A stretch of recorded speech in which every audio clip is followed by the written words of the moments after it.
Hello and welcome to Encore. I'm Jade Barker. Today we're talking movies, top of the bill.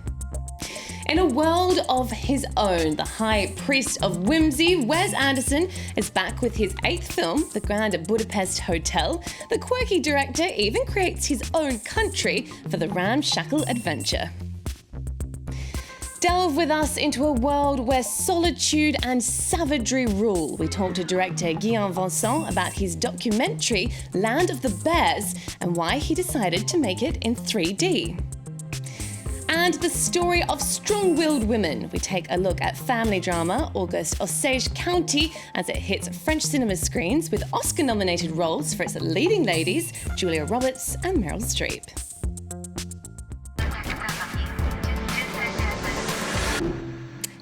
And I'm joined, as always, for our movie show by our cinema critic, Lisa Nesselson. Great to have you with us, Lisa. Hello there. And today we have a special treat for you. Also joining us on set is director Guillaume Vincent, the director of that film, Land of the Bears. Thanks so much for coming in to talk to us. We're going to start, though, with the big release of the week and the moment many Wes Anderson fans have been waiting for. The quirky director's latest creation, The Grand Budapest Hotel, hit cinema screens here in France. Lisa, I know you quite liked this film. Indeed. You know, I don't give star ratings, but hotels go all the way up to 5 stars. So let me just plant that idea in your head. I like this movie a lot. You know, there's a mini trend afoot for movies with chapter headings in which one character is telling a long, elaborate story to another character, and then the bulk of the film is flashbacks illustrating that tale. Well, this is one, and Lars von Trier's Nymphomaniac is another, and in talented hands, it's an excellent device because it allows for precision in language. Wes Anderson outdoes himself here. He sucks us into an imaginary country and also into his imagination, and he does not loosen his grip. Let's watch. Why do you want to be a lobby boy? Who wouldn't? At the Grand Budapest, sir. And so my life began. Junior lobby boy in training under the strict command of Monsieur Gustave H. Many of the hotel's most valued and distinguished guests came for him. I love you. I love you. She was dynamite in the sack, by the way. She was 84. I've had older. The police are here. Tell them I'll be right down. It certainly conjures a lost world, as we just got a glimpse of there. It actually spans several decades in the film. It's quite a lot for the film to really cover. And he created his own country, as I mentioned before. Yeah, there's a lot going on. It spans the early 1930s to the late 1960s, and to reflect that, he plays with the size and shape of the screen to match the way movies looked at that time. It's incredibly elaborate, but it is never, ever hard to follow. And I think Wes Anderson may be filling in a bit of the gap that the late Robert Altman had, because actors were so eager to work with him that it was very easy for him to assemble an incredible cast. Here we have 16 glorious established actors and newcomer Tony Revolori, who plays the lobby boy, who most of us would call a bellhop. It's melancholy and bittersweet, but believe me, it's a joy to watch, and I'm not the only one who thinks so, because the jury at the Berlin International Film Festival gave this film a Silver Bear, the Grand Jury Prize, just a few weeks ago, and here are some of the star-studded cast speaking about that at the festival.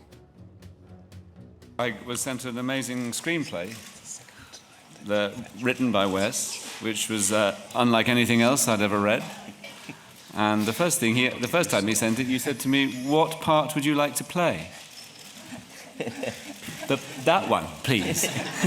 Madame D is what I look like when I don't put on all this makeup. I am, you know, very, very, very, very old. We are promised very long hours and low wages. Well, the film certainly dazzles and delights, as if it's been liberated from the pages of a beautifully illustrated storybook, not too far from the truth. Anderson says his inspiration came from the writings of the late Stefan Zweig. It comes from Zweig. It's really more or less plagiarism. It's his introduction to Beware of Pity that we have adapted into our film.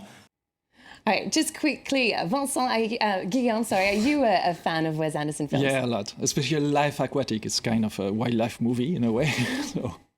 Yeah, all right. Well, let's talk about your film now. And it's rather different from Wes Anderson's flick, but it also captures the ethereal and beautiful world. This is not a fantasy world, though. It's a documentary about brown bears set in a remote corner of Siberia. Let's take a look.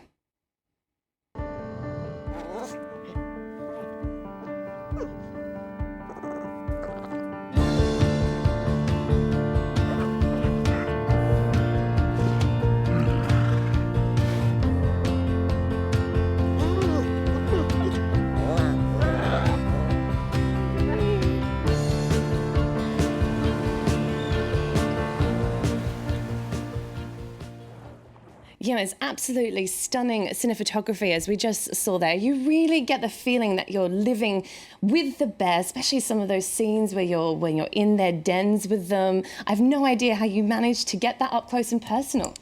The idea was to be in the reality and also not to use any long lenses, only short or middle lenses, so that when the viewer has the impression of being at 2 meters of the bears, that's because we were at 2 meters of the bears.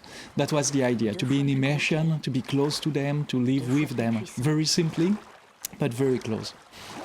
Such a remote and also cold part of the world. Can you tell us more about what the filming was like? You'd get up in the morning and what was a typical day like? But the first thing was to get there.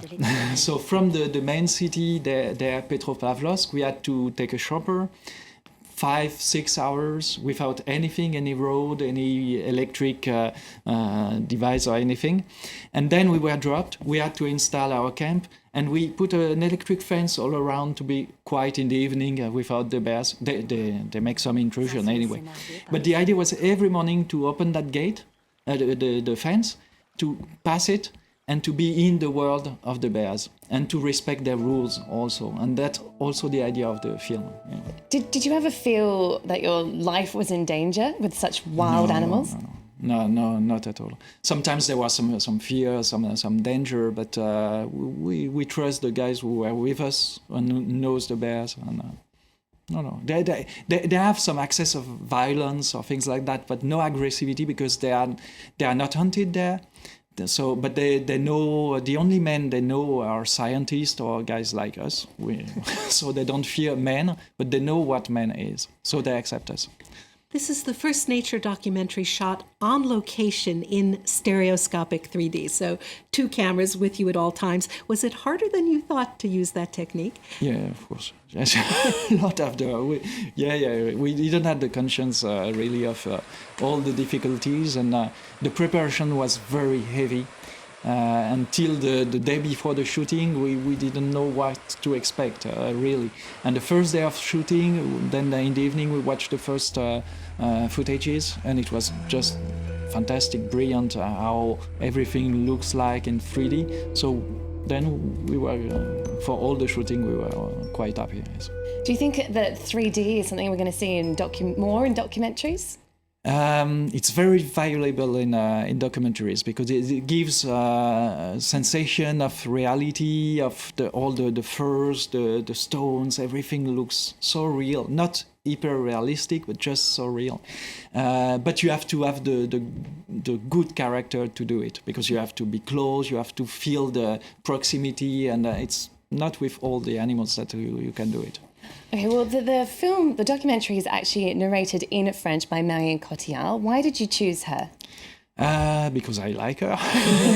Because I like a lot her voice, the discretion, the softness in the voice she has, and I wanted a woman also, an actress, to do it, because there is kind of cliche. It has to be a man, and the man is the wisdom, the knowledge, and things like that. I don't like that cliche, so I wanted a woman, and I wanted especially Marion Cotillard.